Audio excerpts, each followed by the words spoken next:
all round from the Arsenal contingent. Just tells you how important this win was, a deserved win as well when you take a look at those stats and what it means that they are 5 points clear of City, who beat Wolves. We'll talk about that a little later on at the top of the table. Arsenal also do have that game in hand. For more on this game, let's welcome in, shall we, Nedum and Don Hutchison. Don, great match. Oh, incredible match. Arsenal, pass and test. They passed one against Newcastle, passed one against Tottenham, passed a massive one today. At one point early on in the game, they found themselves 1-0 behind. A brilliant Rashford strike, little nutmeg in the middle of the park on Thomas Partey. Brilliant finish. That was the test. They came back and they won a great game. It was difficult to fault Man United's approach. Ten Hag after the games questioned their mentality, but I thought it was really two sides going at it today. It was a brilliant match to watch. Big statement once again, Nedum, from Arsenal. Yeah, it certainly was. I think you see them, they've got 50 points halfway through the season for them, and it's so impressive. And I think the best thing about it is, as well as them getting the points, the performances are there. I think you can see from the stats, even though it felt like it was a good game between two sides who were going at it, for Arsenal, they've had 25 shots. They've had an XG of over 3.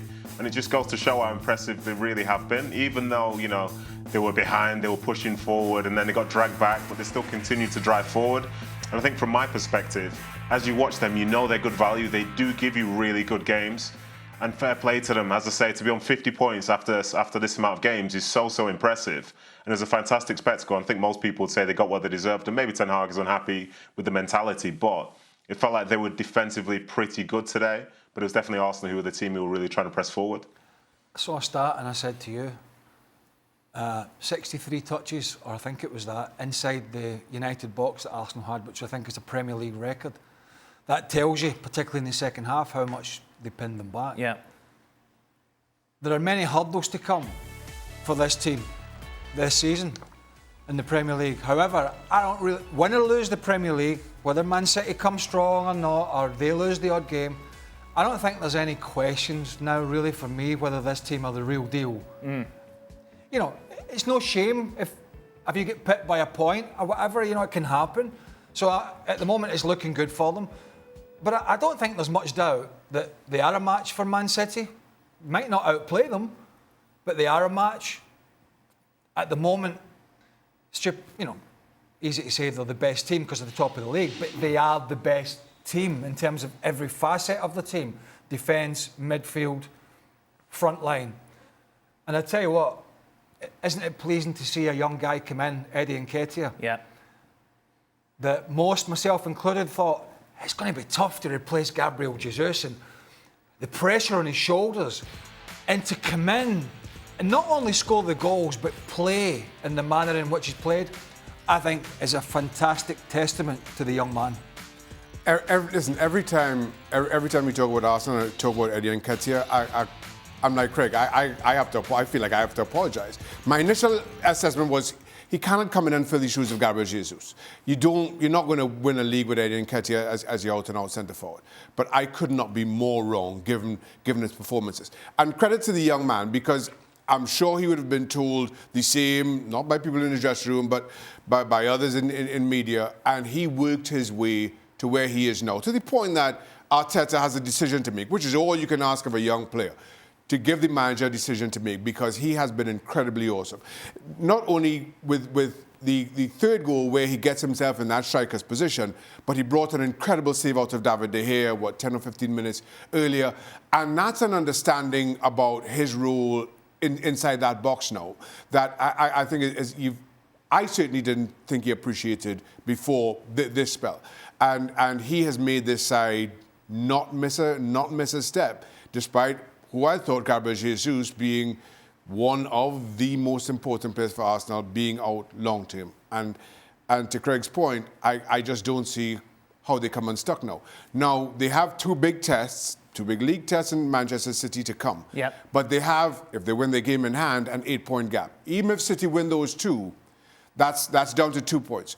And now, for me, when you look at who else on the table can you sit right now and think we'll get the better of Arsenal.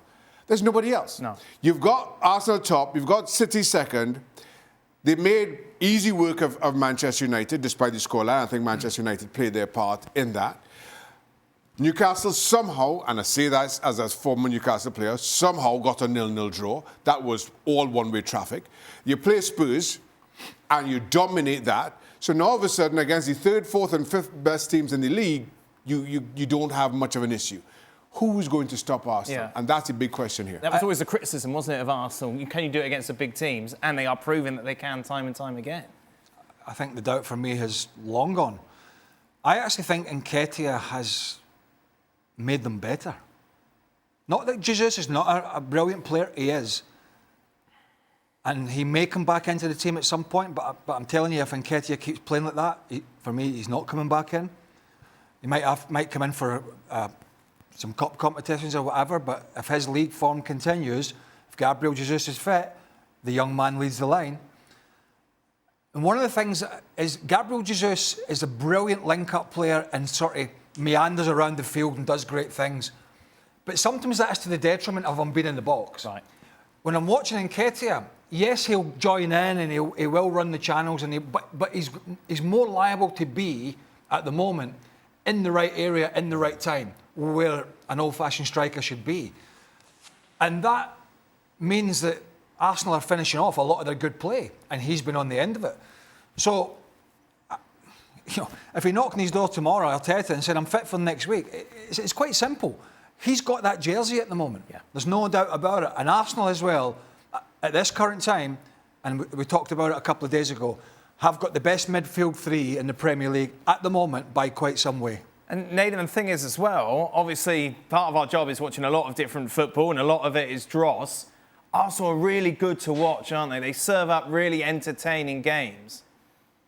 Yeah, they're really exciting to watch. I think when you look at the way Martinelli drives, look at the way Shaka drives, and as Craig's saying there with Nketiah, he's a really good watch. You've got someone that Odegaard in behind, trying to link the play really well. And even Shaka, like the assist he got today, they're a very forward-thinking team, but then they still don't necessarily leave themselves really open.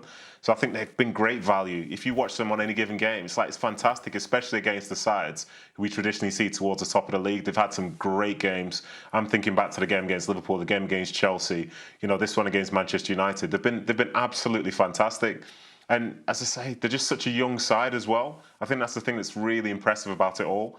It's not a bunch of players who are, say, 25 to 30 years of age, who've done it year in, year out. You see in the front line where, say, for example, today, Nketiah, who's inexperienced, was like he's the oldest player. He's 23. He's the oldest one of that front line, which is as dangerous as it is. They are really, really good value. And you see if they're on prime time and they're playing, no matter who they're playing against, the approach is going to be good. Like the way they start games, the first 5 minutes, they press teams to death, make them feel so uncomfortable, especially at the Emirates. And it's the type of team where I think most people would love to play for at this moment in time. So fair play to them. Fair play to Mikel Arteta, because it was a year ago he was under a lot of pressure. But now they do feel like the real deal. And as Craig was saying, or Shaka was saying rather, City could beat them twice and they still have a cushion at the top based on the way things are going at this moment in time. So fair play to them. And as you look down the league, you think who's the best matchup to try and beat them? Well, I don't know. I really, really don't know, because for the way they play, it's spectacular. I think they deserve and have been at the top and have been spectacular so far this season. For all the business they've done recently, the good business, transfer market, and boy, they did some bad business for a long time. Yes. The recruitment was terrible, throwing money after money to players that didn't really have the heart for it, let's be honest. But for all the business they've done recently, you could argue the best bit of business actually has been the goalkeeper. Right. Because everything starts from there. Leno's a good keeper, right? A good keeper.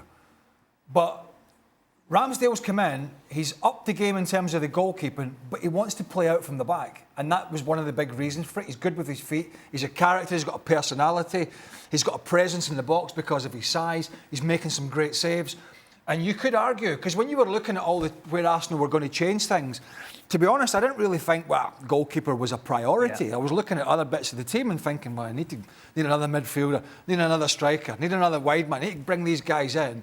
But to be fair, changing the goalkeeper has been a tremendous piece of business for them. Sounds like complimentary on the goalkeeping position that you normally just not so much let about. continue. Yeah, I'm enjoying this. I'm done. That's it. I'm done with the How do we goalkeeper. assess United in this game? I think it tells you where United are at. They're just below where Arsenal are, obviously, because the league table tells you that. But I think their performances are getting better.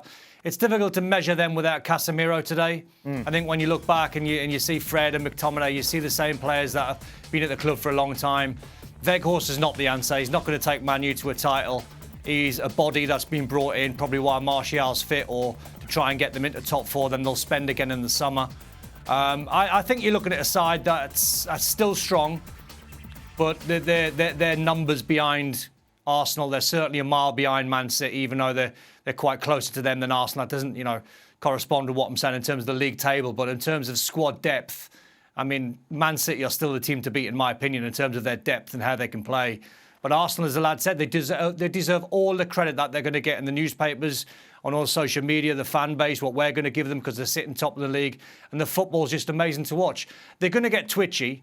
The boys talk about, they're going to play Man City twice, and if they lose, they still be 2 points. There's going to be games where they're twitchy. We're halfway through the season. Even the next test for them, and it might sound a little bit daft, but they're playing Everton away at Goodison Park. Now, Everton will lead on crowd noise, atmosphere, intimidation. That's one side that we saw last year when they were trying to get in the top 4. They fell slightly short on. They've improved this season for sure, but still, you can't judge them on winning a title right here, right now. They're in contention for sure, but there's a lot more tests, and they're not going to be flawless. It's going to be impossible for them to win every single game. Thank you very much for watching ESPN FC on YouTube. For more highlights, analysis, and exclusive content, be sure to subscribe.